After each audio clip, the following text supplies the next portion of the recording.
Thank you, Chairwoman. Thank you to the witnesses for being here. Mr. Secretary, I just got word that Senator Padilla from my great state of California was physically assaulted and arrested for attending Secretary Noem's press event. The mere fact that he showed up, he was forcibly removed.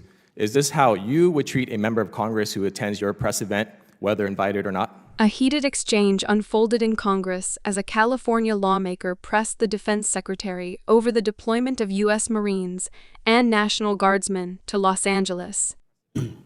Well, I've been here for 5 hours, sir. I don't know about that. I'm just asking, would you have me forcibly removed from your press event? I'm not going to speculate on a hypothetical. I'm sure there's more context. I'll take that as a yes. Mr. Secretary, does the DOD have any plans to allow the military to follow the orders of President Trump when his order violates the Constitution? Yes or no? I reject the premise of that question, which is that President Trump is ordering unconstitutional orders. I'll take that as a yes as well. Mr. Secretary, the deployment of active duty Marines to California is incredibly disruptive to the lives of service members who are being drawn into the President's publicity stunt. And I want to know how you're planning to take care of these troops. So will you commit to sending my office and this committee a detailed plan on how you plan to house and feed the 700 Marines and potentially thousands of Marines?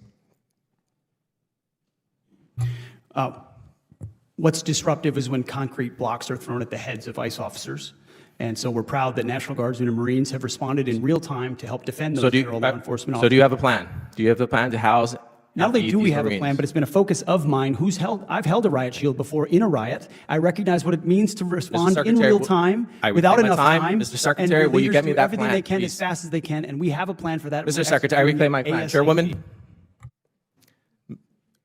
LA Mayor Bass stated that the area placed under the recent curfew is around 1 square mile. Is that the same area where service members will be deployed?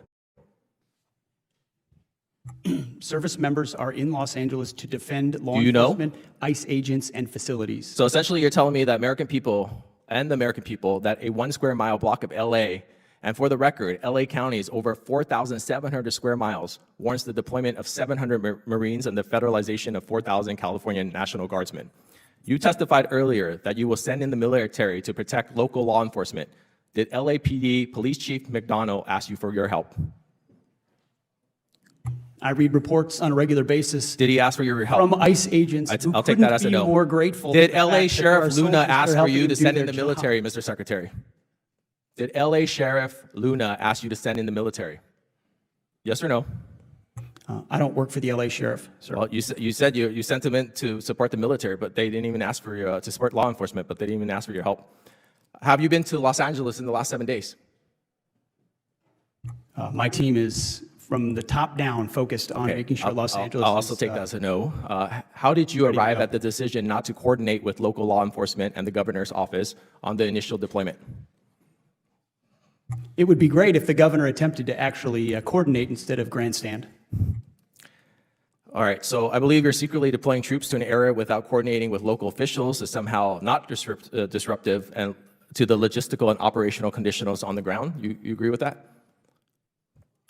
I would need you to repeat the question, sir.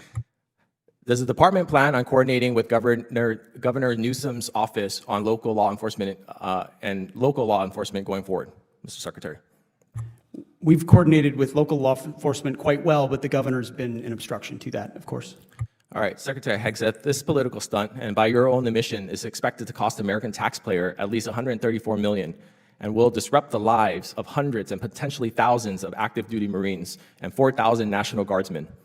That's $134 million and thousands of personnel diverted away from critical missions in the Indo-Pacific, where China is rapidly expanding from Europe, where NATO needs US support amid growing Russian aggression, and from CENTCOM, where tensions are escalating so critically that your own General Kurilla had to cancel all his testimony in Congress today. Your redirection of combat-ready troops from real-world national security threats to manage a domestic protest is gross mismanagement and a slap in the face of service members whose lives are disrupted throughout this event. As a veteran myself, it's a disgrace, and you should be ashamed. I yield back.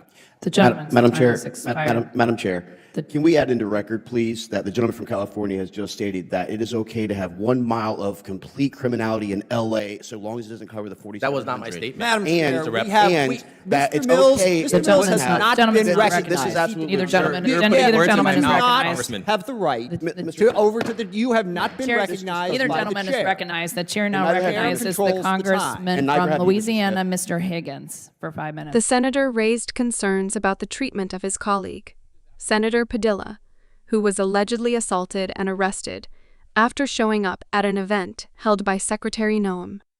He questioned whether members of Congress should ever be forcibly removed from a public press conference. The lawmaker then pivoted to a broader issue, asking whether the Department of Defense would allow troops to follow orders from a president if those orders violated the Constitution. The secretary dismissed the premise, but the senator interpreted that as tacit confirmation of his fears.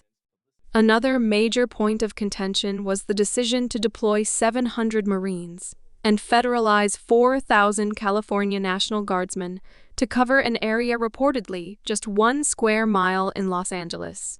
The senator highlighted that Los Angeles County spans more than 4,700 square miles, questioning why such a small zone warranted such a massive mobilization.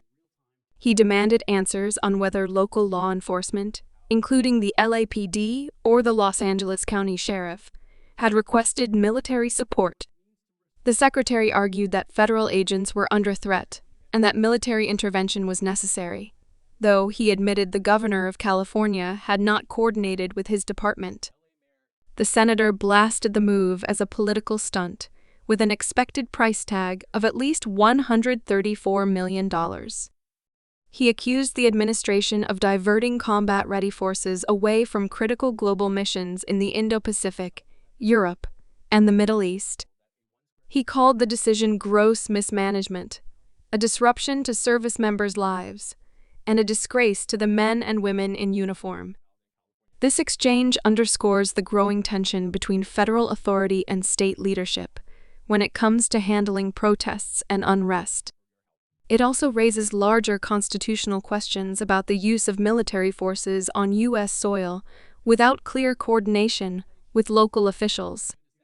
If you want in-depth coverage of the biggest clashes shaping politics and national security, make sure to subscribe.